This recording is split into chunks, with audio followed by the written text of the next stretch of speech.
Жақында Қырғызстан эли Жогорку Кеңештин жаңы чакырылышын шайлайт. Бул ирет жаңы шайлоо системасы менен добуш берүү жүрөт. Эмнелер өзгөрдү? Эми парламентте 90 депутаттык орун болот. 54 депутат партиялык тизме менен, ал эми 36 депутат бир мандаттуу округтар аркылуу шайланат.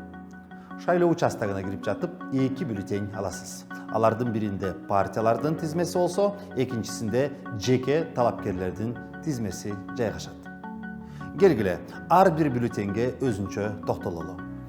Биринчи бюллетенден саясий партияга добуш беребиз. Андан тышкары бюллетендин оң тарабында 54 белгини көрөсүз. Алардын ар бири партиянын тизмесиндеги талапкерлердин номерин билдирет. Ошондуктан партиянын аталышын эстеп, добуш бергиңиз келген талапкердин катар санын билишиңиз керек.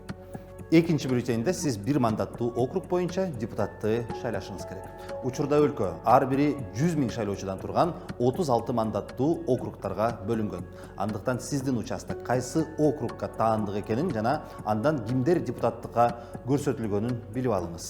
Керектүү талапкердин атынын жанына белги коюңуз. Эми 120 эмес 90 депутат болот. Биз партияларга гана эмес, талапкерлерге да добуш беребиз. Ал эми бир мандаттуу депутаттар округтарга бекитилген. Эми алардан сапаттуу жумушту талап кылуу биз үчүн алда канча оңой. Анын үстүнө конституцияга ылайык депутаттарды артка чакыртып алуу болот. Андыктан алардын чынчыл иштешине дагы бир себеп бар. Шайлоодогу биздин добушубуз абдан маанилүү. Анткени биз партияны эле эмес, конкреттүү депутаттарды дагы шайлайбыз.